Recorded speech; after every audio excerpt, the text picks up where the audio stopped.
2011 के बाद finally India में सेंसस यानी जनगणना होने वाला है। चलिए इसे सिंपली समझते हैं। तो ये देश भर में होने वाली एक्सरसाइज है जिसमें सरकार घर घर जाके इंपॉर्टेंट डेटा कलेक्ट करती है, जैसे educational qualification, living condition, age, gender, religion, ये सारी चीजें। और इसी डेटा के बेसिस पे आगे जाकर देश की पॉलिसी, प्लानिंग और डेवलपमेंट प्रोग्राम्स बनाए जाते हैं। ये पूरा सेंसस 2 फेजेस में किया जाएगा। पहले फेज में घर का size, structure, water supply, electricity, internet, ये सारी एमिनिटीज का डेटा कलेक्ट किया जाएगा।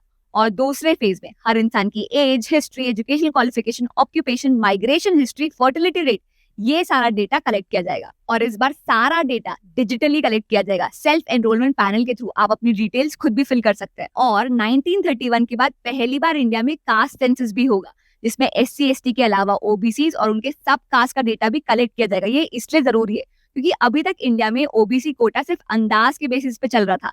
पहली बार डेटा के बेसिस पर पॉलिसी बनाई जाएगी। और सेंसस के बाद डीलिमिटेशन का काम शुरू किया जाएगा, जिसमें नए पॉपुलेशन की डेटा के हिसाब से लोकसभा और विधानसभा की सीट्स और बाउंड्रीज को रीअरेंज किया जाएगा। लास्टली विमेन रिजर्वेशन बिल, जो लोकसभा और स्टेट लेजिस्लेटिव असेंबली में 33% रिजर्वेशन की बात करता है, इसे भी इम्प्लीमेंट किया जाएगा। सेंसस देश के डेमोग्राफिक्स को समझने का तरीका है, इसमें सही डिटेल्स देना हमारी जिम्मेदारी बनती है।